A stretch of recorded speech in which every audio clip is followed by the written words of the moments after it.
Welcome, my dear students, to another class of language and linguistics. Today we are going to discuss classification and description of speech sounds. So, under classification and description of speech sounds, there are several topics: vowels, monophthongs, diphthongs, triphthongs, cardinal vowels, and consonants. By the way, vowels and consonants, you have to know that basically these are basic concepts. There are 26 letters in the English alphabet from A to Z. Of those alphabets, A, E, I, O, U are vowels, and all the remaining alphabets are consonants. So let's get started.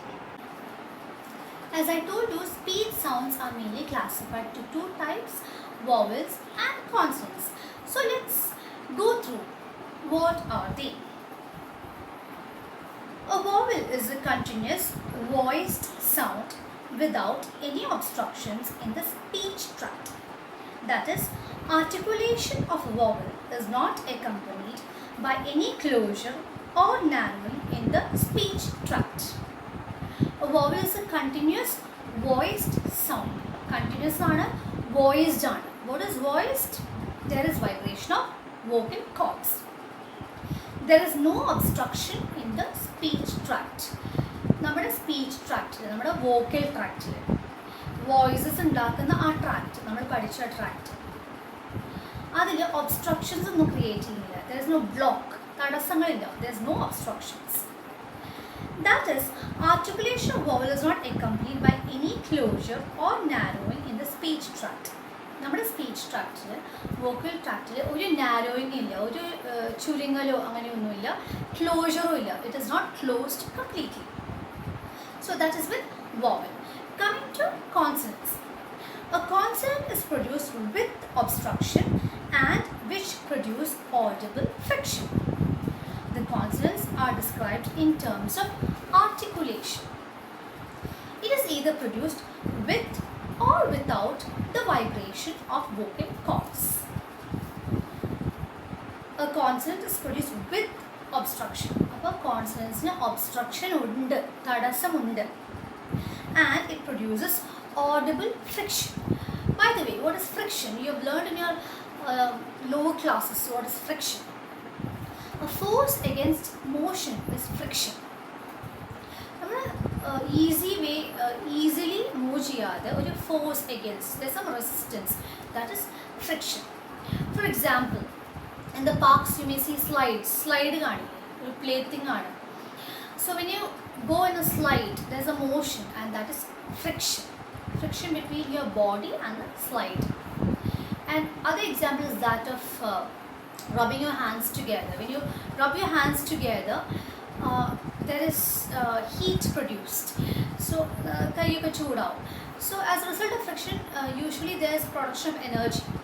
So these two are the common examples of friction. So there is audible friction in the production of consonants. It is described in terms of articulation. Articulation, it is production of speech sounds. Then it is either produced with or without the vibration of vocal cords. At times there is vibration, at times there is no vibration. It depends on the consonant. So vowel has no obstruction. It is continuous, it is voiced, and there is no closure or narrowing of speech tract. Coming to consonants, there is obstruction, there is audible friction. It is described in terms of articulation, and there is at times vibration of vocal cords, at times there is no vibration of vocal cords. That is, it is either produced with or without the vibration of vocal cords. Technically, these two terms, that is vowels and consonants, are described as vocoids and contoids. Vowels and consonants are linguistic categories. Linguistic categories pertaining to language. Whereas vocoids and contoids are phonetic categories, that is pertaining to speech sounds. So linguistic is connected with language, phonetics is connected with speech sounds. Linguistic categories are vowels and consonants. Phonetic categories are vocoids and contoids. And these are technical terms. Vowels are articulated with open approximation of the articulators. What are the articulators? The active articulator, which is the tongue, moves towards the passive articulator, which is the roof of the mouth, in such a way that there is sufficient gap between the two articulators for the airstream to escape without friction. Thus, sounds produced without obstruction to the air are known as vowel sounds. So, when vowel sounds are produced, there is no obstruction in the airstream and there is no friction also. How? Because the tongue, which is the active articulator, moves towards the roof of the mouth, which is the passive articulator. When this happens, that is the process how vowels are produced. When this happens, there is sufficient gap between the two articulators so that airstream can pass without friction.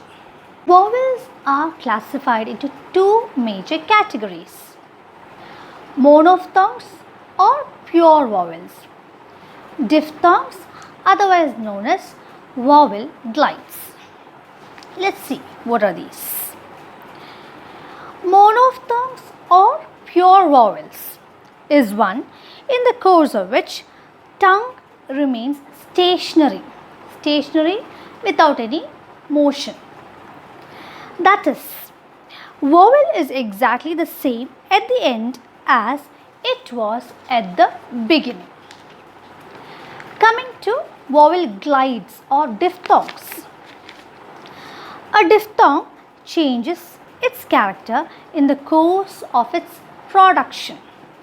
The tongue glides, moves.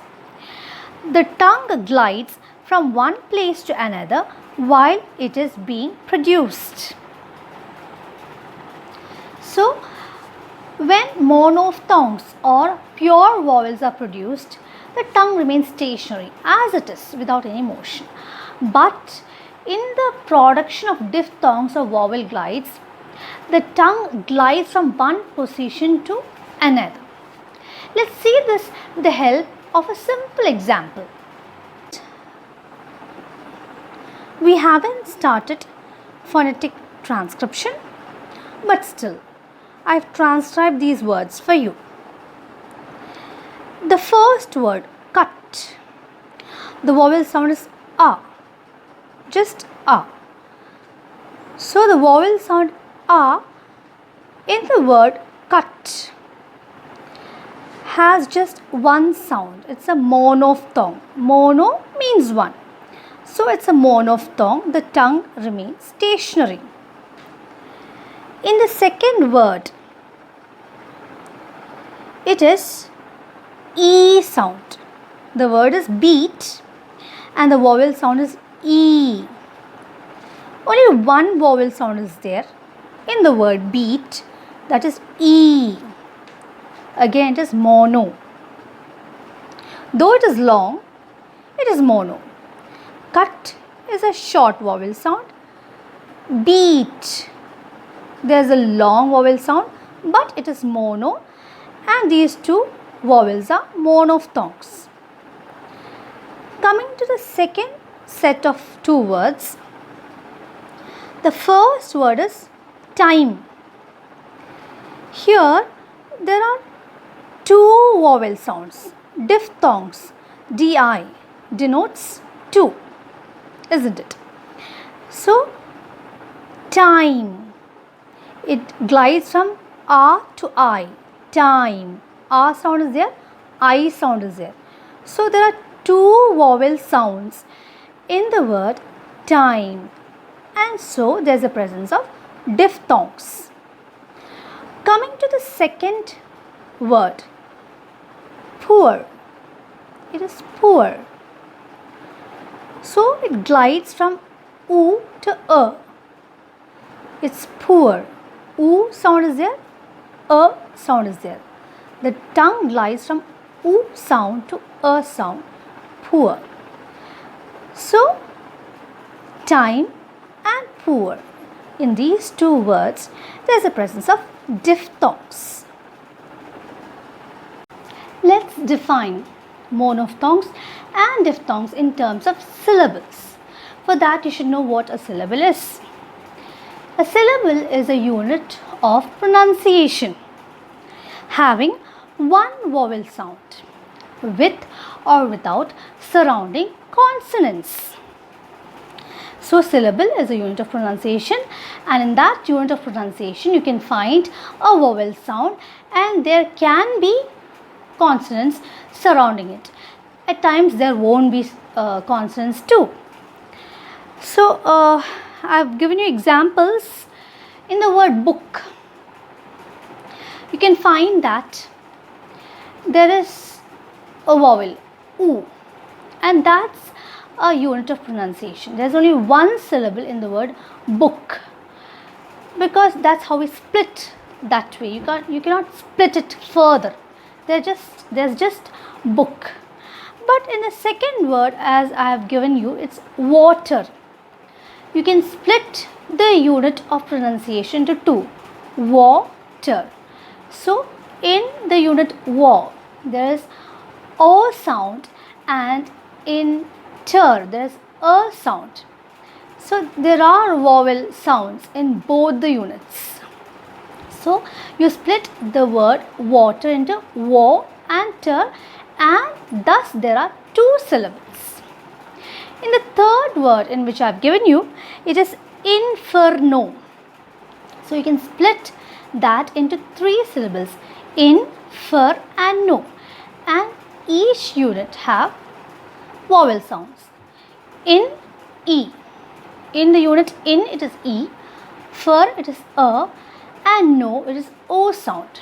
So inferno has three syllables, in, fer and no. Hence, monophthongs has one vowel sound in a syllable, whereas diphthongs has two vowel sounds in a syllable.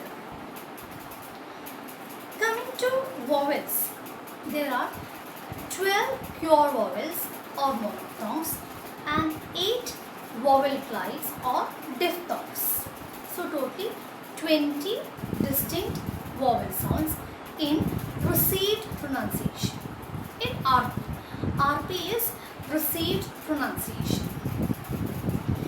Received pronunciation is a standard form of British English pronunciation. What you have to understand that it's a standard form of British English pronunciation. We follow that. It is based on educated speech in southern England, widely accepted as a standard elsewhere. Received pronunciation, which is a standard form of British English pronunciation.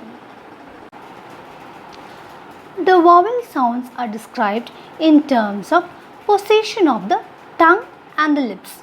Keep in mind, tongue and lips. That is, the criteria for describing the vowel sounds are: first one, part of the tongue raised. That is front, center and back. You should keep in mind the tip, blade, front, back and root of the tongue. But here we stress on the front, center and back of the tongue. The second one is the height to which the tongue is raised. These heights are close, half open and open. The third criteria is the position of the lips, that is rounded or unrounded. We have to go into these details. That we'll do in our next class. Bye for now.